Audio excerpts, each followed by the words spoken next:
हॉस्पिटलची मनमानी बंद झालीच पाहिजे.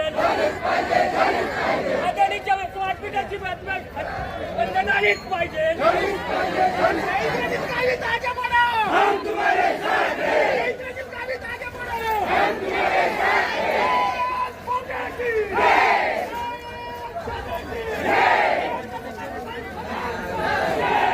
एकूण 9 कॅटेगरीमधल्या जागा 13 कॅटेगरीमधल्या ह्या जागा खाली आहेत आणि म्हणून संबंध त्याचा फटका हा आदिवासी जनतेला भोगावा लागतोय.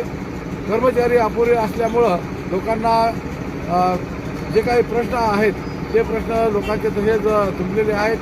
त्याचबरोबर वृद्धापकाळ पेन्शन योजनेचे जे लाभार्थी आहेत त्यांचे 6-6 महिन्याचं पेन्शनच अजून त्यांना त्यांच्या खात्यावरती वर्ग झालेलं नाही. हे सगळं जे काही प्रश्न आहेत या प्रश्नाच्या संदर्भात परवाच्या दिवशी कलेक्टर साहेबांकडे चर्चा झाली, परंतु कलेक्टर साहेबांनी हे जे वन जमिनीचा प्रश्न आहे, पश्चिम वाहिन्या पूर्व वाहिन्या करायच्या हा प्रश्न आहे, त्याचबरोबर 7-12 जो वन जमिनीचा आहे तो दुरुस्त करायचा आहे. राष्ट्रपती